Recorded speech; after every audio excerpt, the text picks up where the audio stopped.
¿Qué tal? ¿Cómo están? En esta ocasión nos acompaña Alberto Pita, nuevamente invitado por sus peticiones. Y Alberto tiene como uno de sus intereses también la literatura fantástica. Él es psicoanalista en formación, publicista de tiempo completo y un gran aficionado a la literatura. Y Alberto nos va a entonces dar una plática de esto. Y mi primera pregunta sería, ¿qué es la literatura fantástica? La literatura fantástica es como una de las propiedades incómodas de la literatura, pues no hay un consenso en una definición escolar como tal, académica. Todorov, por ejemplo, lo definía como un momento en el que el lector implícito de una obra comparte un momento de empatía con el personaje principal. Entonces, esta conjunción donde la realidad se rompe a través de un suceso, valga la redundancia, fantástico, es el que genera la literatura fantástica. Tenemos como esa gran diferenciación de la literatura realista, que busca recrear la realidad tal cual la vivimos cotidianamente, y insertar un elemento que rompa con la cotidianidad, ya sea que se busque dar una explicación lógica después del mismo fenómeno o simplemente llevar hasta sus últimas consecuencias aquel fenómeno extraño o particular. Por lo tanto, tenemos que las categorías de librería de ciencia ficción, fantasía, terror, muchas de estas entran en lo que sería la literatura fantástica. Aquí en México, por ejemplo, 2017 no se hizo, pero en el 2016 y 2015 había un certamen de escritura Amparo Dávila de literatura fantástica, justamente, que buscaba impulsar este género que en México tiene un particular aire y mucho fanatismo, a pesar de que nos hacen creer que la literatura es muy seria. Aquí en México hay como esta contradicción de que somos un país muy surrealista. Sinceramente, yo pienso que si Kafka hubiera nacido aquí en México le hubieran dicho costumbrista y no surrealista. Y por otro lado, se nos dice que la literatura tiene que ser algo serio, formal, muy académico, donde nadie se puede reír, nadie se puede echar un pedo, nadie puede... Bueno, si cogen es porque es poético, artístico o referencial, pero no porque sea un disfrute. Entonces, bueno, aquí les preparé algunos cuantos ejemplillos de que podemos ver más adelante de todas estas cosas. ¿Cuáles serían las principales características de esta literatura y qué no sería ella? Bueno, ¿qué no sería la literatura fantástica? Todo aquello que aspire a mantener el status quo de la realidad intacto. Por ahí podríamos partir. La literatura fantástica tiene una peculiaridad que muchos autores les llama la atención, que es que se puede criticar, se puede incluso hacer pronósticos de qué es lo que va a suceder a través de llevar hasta las últimas consecuencias un argumento o una línea de pensamientos. Tenemos por aquí al buen señor Douglas Adams. Esta obra, La Guía de los Viajeros Intergalácticos, es la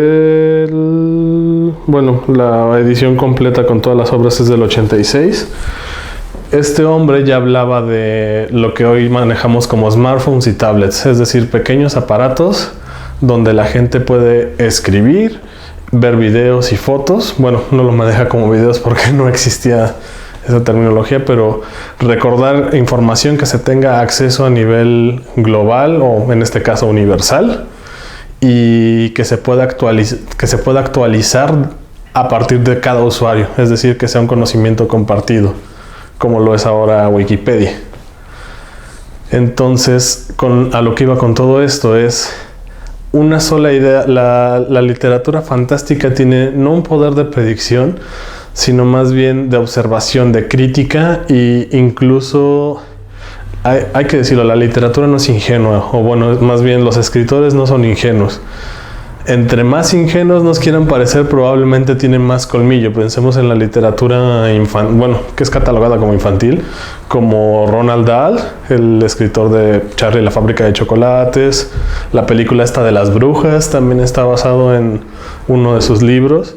Ese hombre tenía una capacidad de criticar la visión cerrada, cuadrada que tiene un adulto promedio y meter elementos fantásticos que rompan con la cotidianidad. Y eso es básicamente lo que hace la literatura fantástica.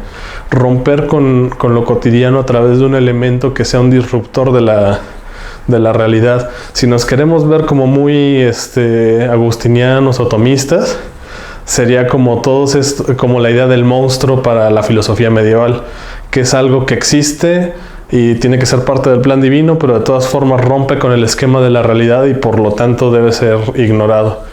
Y parece que este mismo pensamiento medieval sigue siendo el que dirige a los intereses de las casas editoriales actualmente. Que eso también puede tener algo que ver con el hecho de que, la mayoría de las editoriales mexicanas, excepto las más pequeñas e independientes, han sido compradas por editoriales españoles, que a su vez fueron compradas por Random House. Si bien señalas que no reproduce el status quo de la realidad, ciertamente parece que puede anticiparla, proponerla, modificarla. ¿Qué me puedes decir entonces de esta relación que se da entre la realidad y la fantasía en esta literatura? Es que justamente es algo, la realidad como tal, podríamos decirlo hablando en términos filosóficos, es una alucinación compartida. Es decir, yo puedo decirte mi camisa es azul, pero el azul que yo percibo al azul que tú percibes es muy diferente. Y la idea, si nos ponemos platónicos, la azuleidad del azul de la camisa va a ser diferente para cada uno, pero aún así estamos conformes con esta ilusión de que compartimos un lenguaje y que se nos permite expresar con precisión las cosas. En ese aspecto me parece que la literatura fantástica es más honesta. Acepta el hecho de que la realidad la conformamos nosotros, la percepción que tiene cada uno de nosotros sobre ella, y justamente es un tema muy común en la literatura fantástica, el que alguien abre los ojos a esta otra realidad que está oculta a plena vista y que solo depende de un cambio de mirada, un cambio en el camino, una hora diferente de abordar un transporte. O sea, todos estos motivos están allí. Por ejemplo, aquí está Luis Felipe Fabre, es un escritor mexicano. Él agarró actas inquisitoriales de la Nueva España, donde se acusaba de homosexualidad a indígenas, y con ellas hizo un poemario, haciendo una ficción de estos hechos reales, que también podemos cuestionarnos qué tan real era lo real de esa acusación.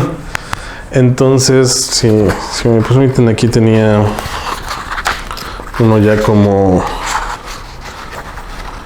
preparado. Sale el silencio, vestido de papeles en blanco, trae puesto un beso atroz. El candado que hiriente atraviesa y mantiene juntos sus labios. Sale el silencio y se queda callado durante el resto de la página. Es decir, este hombre está agarrando literal los casos de las actas y después hace todo un poema acerca de esto. Y maneja el lenguaje poético. Si recordamos la etimología de poesía, también viene de poiesis. Entonces la creación literaria tiene la capacidad de algo, la realidad se tiene por sentada. Y la literatura fantástica lo que hace es quitarla de ese trono y decirle, no es para tanto que las cosas sean así, podrían ser de este modo, de este otro modo. Entonces, en ese juego con la realidad, hace también una crítica a qué tan real puede ser la realidad. Y a veces en este momento de hacer la crítica, termina siendo predicciones bestiales. Pensemos, por ejemplo, en 1985, en Ray Bradbury pensemos en George Orwell. Estos hombres tuvieron la capacidad de ver dos ópticas muy diferentes de un mismo fenómeno, que era la cultura de la imagen. y cómo se va a manejar, si va a ser una imagen que va a ser controlada o si no va a ser controlada, sino más bien nosotros somos los que no vamos a tener la capacidad ni el juicio para verlo. Ya será la historia que nos demuestre quién tenía la razón, pero es justamente eso, la literatura fantástica tiene la capacidad de mostrarnos los excesos de la lógica y los ridículos que pueden llegar a ser, así como también nos puede mostrar caminos de las acciones del presente hacia dónde pueden llegar al futuro, o qué acciones del pasado fueron las que nos llevaron al momento en el que estamos. Si leemos libros de hace 20, 30 años, podríamos encontrar como todos estos caminitos así. Ahorita se me fue el nombre de un escritor regio que hacía una obra sobre Monterrey, una ciudad, unos 10, no hay una fecha exacta, pero unos años en el futuro, donde la ciudad está cubierta completamente de smog por hornos crematorios, porque el gobierno tiene que poner un sistema de recolección de cadáveres debido a las muertes que hay por los narcotraficantes, por todo lo que conocemos hoy en día.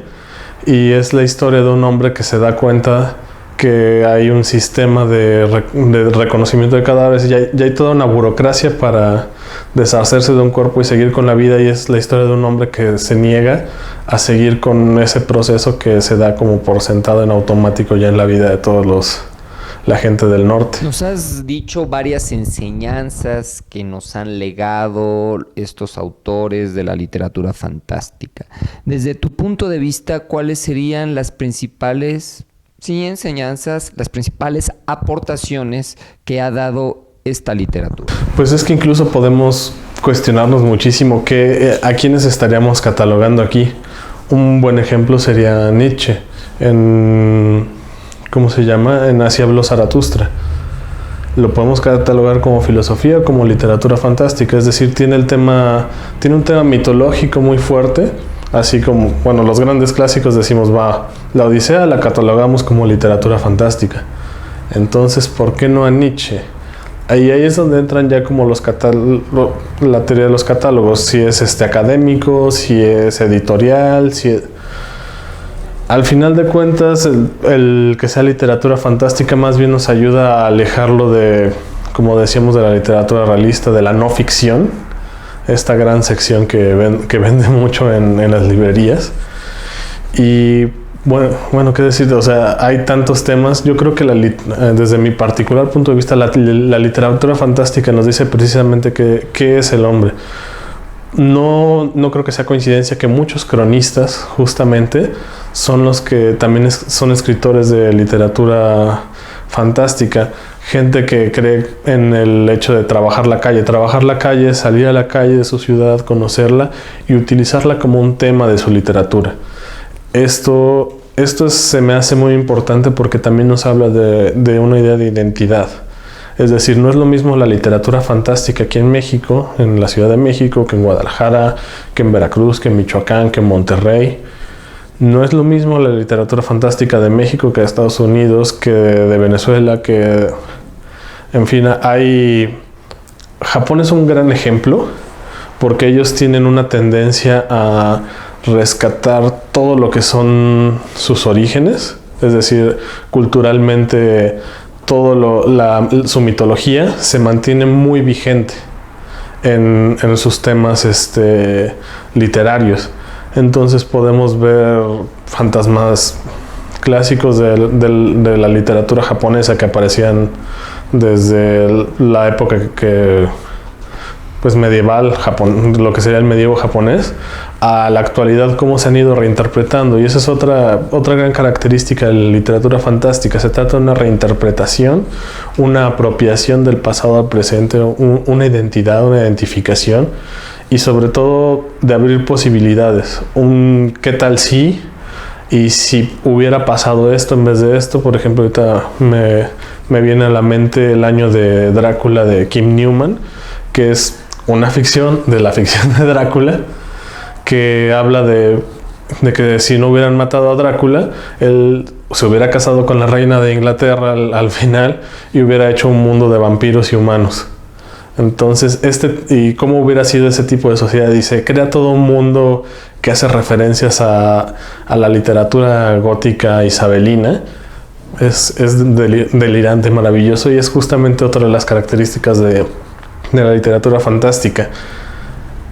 Tiene la posibilidad de reírse de sí misma y de reírse de las cosas que están pasando y de denunciar sin ser censurada. Porque en este momento de la historia donde donde se nos dice que tenemos que perseguir lo políticamente correcto y decir solo ciertas palabras y llevar un cierto tipo de discurso, la literatura es de las pocas artes que puede llegar a escaparse de eso. Un escritor norteamericano, Chuck Palahniuk, habla de que si quieres decir la locura que quieres decir, la literatura es el único medio donde no te van a censurar.